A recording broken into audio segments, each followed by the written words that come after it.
Hi everybody, welcome back to the podcast. Today we're going to talk about two of our biggest worries for children that have come about as a result of us doing PE in primary schools for the last 12 months. So we've learnt a lot along the way, and us as teachers and coaches, we've really sort of discussed some of the things that we're seeing day to day, and these are two of the biggest concerns for us, I suppose, that we just thought might be a good time to talk to parents about it and just give you maybe some helpful hints and tips to alleviate some of these concerns. But it's certainly, these two things are certainly things that we've all recognised from doing PE in primary schools. For those people listening, you might be some of our members, and you will have seen that we started doing PE about 12 months ago. It's been fantastic, really enjoyed it. It's become a passion project, I think, for us, because we know that we can only ever impact, or could only ever impact, children who had some sort of interest in football. Being able to do PE means that we've been able to impact a lot more children and hopefully help them fall in love with moving and with physical activity, whether or not they like football or specific sports, just help them fall in love with movement to help the physical and mental well-being now and as they progress through life. But from doing that, we've obviously met a lot more children, not just the children that want to play football, but a variety of children, and some concerns that we've got, we're going to talk about today, really. And I guess the two big worries, worry number one, is that children just aren't able to move as well as we did when we were children. And I don't know if that problem's getting better or getting worse. I think it might be getting worse. They just, a lot of them struggle to do the basic things that perhaps a lot of us, certainly myself and some people listening to this, would have taken for granted at their age. Basic throwing and catching skills, basic ball striking skills with objects or feet, things that we probably did take for granted because we were just exposed to it more as kids. We were out playing more and doing these things. Children now are dealing in a different society. There's obviously a massive increase in screen time and technology use. COVID has played a part. We don't like to dwell on that too much, but I think it has played a part to an extent. But even that aside, we started to see this issue when we launched our speed training sessions, which were focused more on movement. We did start to see that, and that was well before COVID, I might add. We did start to see that children were just not as good and not as fluid with their movements and couldn't do these basic things as perhaps, as I say, we could. And it was certainly evident that the better players, the children that were better at specific sports, were the better movers. So there's something in it, and I think it's something that all parents need to get on board with and understand, that we can't rely as parents, we can't simply rely on they're doing a couple of hours PE at school every week. It's just simply not enough. And also understand that PE in primary schools, it's a tough ask sometimes for teachers. And as an example, you might have a teacher in reception who, for their PE lesson, maybe 45 minutes to an hour, part of that has got to be getting the children ready and getting a session planned and all the stuff and equipment out and ready to go. With 30 kids, that's hard. That is tough. It's easy for us as PE teachers. We go in, we get everything set up, and the children are sort of walked out and off we go. But for a teacher to do that, it is tough. They might have just finished a math lesson and they've then got to get all this stuff sorted. So by the time they actually do get them out and start doing PE, that time, there's a lot of time being taken with the other stuff that's not PE, i.e. setting things up and getting the kids ready. So you can't rely simply on the PE at schools to be hitting, to be giving children exactly what they need all the time, and nor should it be either. It shouldn't be on the schools to do that. We as parents need to get on board with controlling what we can control and helping our children to move more and move better. And we're going to give you some examples of that in a second and some tips. But that is certainly number one. The movement of children is lacking. Basic things are lacking, and hopefully it will improve. But I don't see that improving unless we take control of that. Number two is mentality. Quite a broad word, but let me give you some examples. We've been coaching now we've had Foot Tech now for 9.5 years, and certainly 2 or 3 of us coach for another 10, 10 years before that, if not more.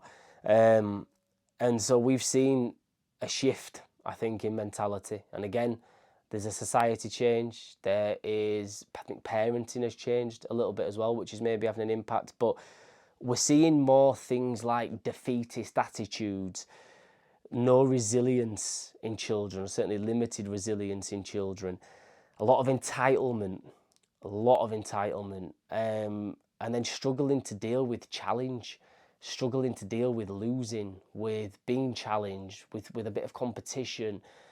There's a lot that sort of all comes to the fore, I think, and has come to the fore when we've been doing these PE lessons, which, by the way, are fun, very games based. It's not, it's limited competition and stuff, but we're just seeing these attitudes more and more.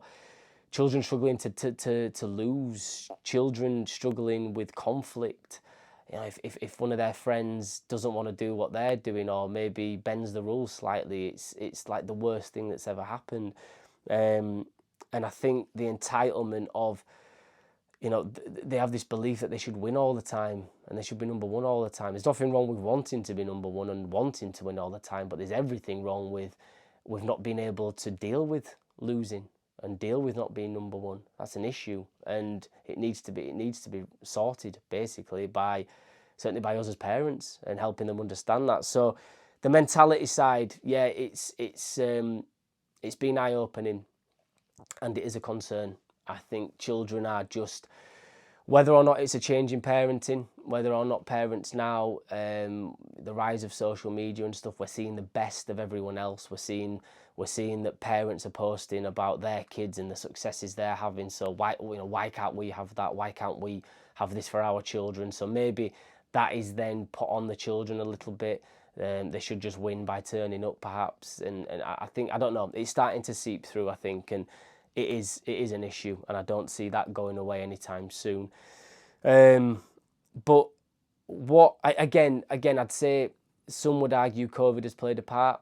For a couple of years, kids were at home or in bubbles at school and maybe weren't exposed to some of these things that they would have been exposed to, like playing more on the playground without any adult supervision, dealing with conflicts as a result of that, playing outside with their friends and playing on the streets. Again, dealing with these things that come up. They've probably had that. They hadn't had that as much, but still, I think it is a difference in society. I think society has changed a little bit, and that's not helping matters at all. It's not helping a child's mentality, a child's resilience and character.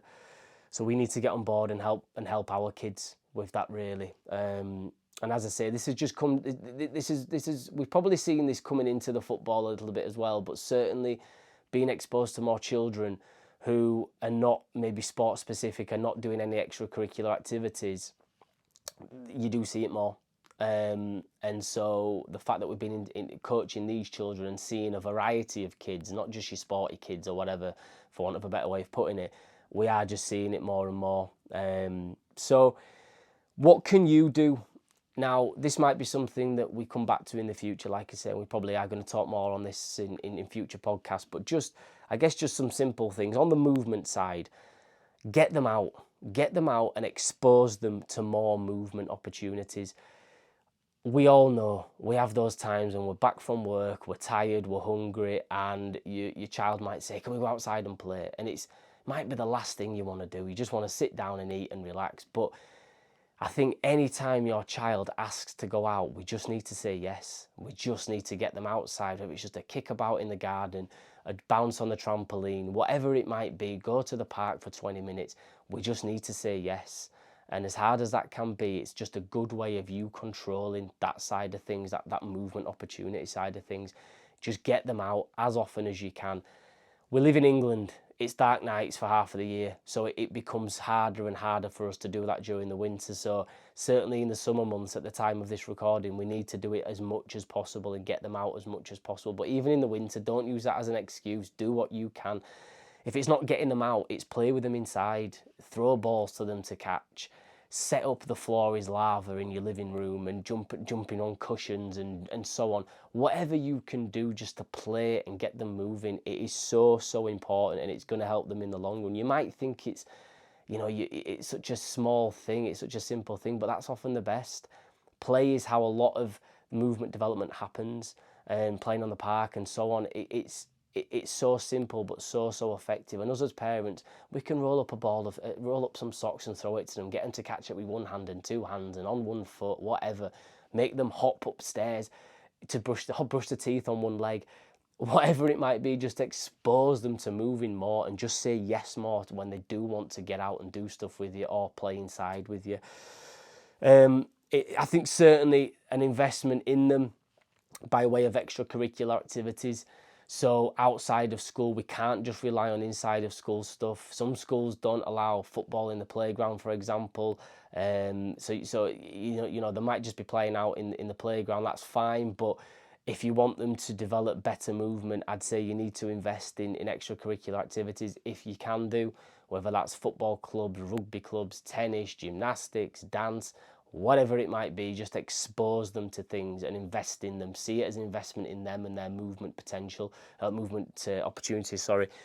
It's a good thing in the long run, particularly when you find the right club or activity for your child. It's going to help their mental well-being, their physical well-being, social skills and so on. It's a no-brainer if you can find the right place for them, regardless of whether or not they're sporty and have a particular interest in a sport. Just get them involved in something. As I say, just say yes was next on my list. I've just explained that part. I think on the mentality side, this is a trickier one, and this will be something that we probably will need to come back to at some point. But I think the first thing to say is don't fight all their battles. So I think there's a huge rise in complaint culture in the UK, and I think particularly on the parent point of view, we see it a lot more. The tiniest of things, you get complaint emails. I know schools get a lot of it as well. I think if your child comes back and says, I don't know, they've been kicked at football or they were pushed in the playground, whatever. I think if it's a continuous thing, then yes, there might be an issue there to talk to the school about or the activity provider about. But if it's a one-off thing, use it as an opportunity. Don't see it as you must fight their battle for them. Use it as an opportunity to build some resilience. Talk to them about what they could do to what they could do differently. Talk to them about, you know, why that wasn't a nice thing for the other child, but what they should do. You know, maybe just ignore it, walk away, or whatever it might be. But try not to fight all their battles for them, because in the long run, it's not going to teach them anything. It's just going to show them that the second they have an issue, some slight conflict, they can just come and tell mum and dad, and it gets sorted. Like I say, it's a difficult subject to talk about because there will be times when mum and dad do need to get involved. You know, maybe some serious issues if it's a bullying thing or whatever. But if it's just what we deem as the kids stuff, then don't feel the need to fight the battles. Use it as a learning experience for them. Ask them questions. What could they do differently? What should they do in those situations? How does it make them feel? Just get them understanding that they can fight their own battles. It's just a much better thing in the longer run. I'd definitely say encourage risk taking. And again, I have to be careful how I go about this, but I'm not saying that they need to be jumping off buildings and things like that. No, I'm saying that, you know, get them to climb a little bit on the playground at the park. Encourage them to join in things that maybe they wouldn't normally join in with, whether that be a sport or whatever. But encourage them to take risks, as long as those risks are, you know, not a matter of life or death, I suppose. But risk taking for a child, if you can develop that in the early years particularly, it just makes for a little bit more resilience, a little bit more character. You know, maybe jump off a wall into your arms. These sorts of things. And again, I have to be very careful how I word these sorts of things. But you know, a lot of people listening to this will understand what I mean. It's not taking stupid risks. It's just taking, you know, the calculated risks that a lot of kids don't get now because we wrap them in cotton wool. And so they're never exposed to anything. They're never exposed to any sort of bumps and bruises and stuff that came quite naturally to us as kids. When we were out playing in the street for hours on end, we did fall over, we did graze our knees. You know what, it made us a little bit more resilient. And as we got older, we were able to deal with bigger things that came our way that actually were, you know, bigger issues in life. So when I say When I say sort of encourage risk taking, that's not stupid risks. I want to re-emphasize that point. It's those risks where it's minor things, but the minor things, if we can encourage that in the early years and in the younger years, it's going to help them in the longer term, without a doubt. And then a big one for me, which we have spoke about many times before, is rewarding effort. Reward effort over the result. So everybody can't be the winner. And the sooner that kids work that out and are taught that, the better, because then they can start dealing with it, and they can also start embracing the journey. So embracing the journey and the process over the end result. If you can get a kid to fall in love with the process and working towards the result, as opposed to focusing just on the result, they're going to be so much better prepared for life in the longer run than that child that just focuses on the end result all the time. So reward their effort. So if they've worked their socks off on something, in whether it be an extracurricular sporting activity, or maybe at school they've done some good PE, whatever it might be, reward the effort over the end result, because then they just start to understand that if they try hard at something, good things can happen. It's such a simple thing for us as parents to do, but so powerful. You'll just get kids that then do start to be less defeatist, because they understand that success, in inverted commas, can come from simply trying hard. And we reward these little bits, and as time goes on, they do start to develop a work ethic, and they do start to work out that if I work hard, good things can happen, like I say. So that'd be another one, is please just reward effort over results every single time. We used an analogy before that, or an example before that. Imagine being on a football team and you go through an entire season unbeaten and win the cup, win the league and so forth, but your child never really contributed. They never really got involved, they never really played that well, never really tried that hard. Is that a good thing, that they also won a trophy at the end of it? Or is it a better thing for the child that's on a bit more of a losing team, doesn't win anything at the end of the season, but worked their socks off, improved as a result of that? Which one's better? And I'd say rewarding that child that worked their socks off and put in a lot of effort would be better than rewarding that child that had zero effort but got a trophy at the end of the season. So just think about that. It's a good thing. The rewarding the effort is certainly something that we try to promote, and we certainly promote it at FootTech as well with our rewards. It's mainly based on those that show the most effort. If you're raising a kid who embraces challenges and they're physical, they're moving more, you're giving them more movement opportunities, they fall in love with physical activity, they're embracing challenges, they're building resilience, then without doubt you're setting them up for success in the longer term.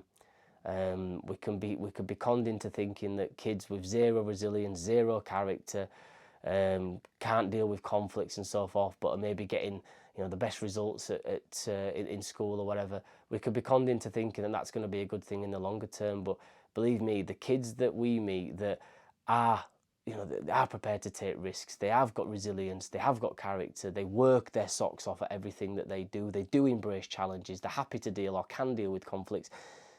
Those kids are the ones that are going to be set up for success in the future, whatever we feel success looks like. Those kids that can tick those boxes will do well. They will do all right. And I wouldn't mind betting they'll be happier kids as well in the longer run. So we just wanted to leave you with that. But please bear those things in mind. It is concerning, and I think the only thing that we can do as parents is control what we can control.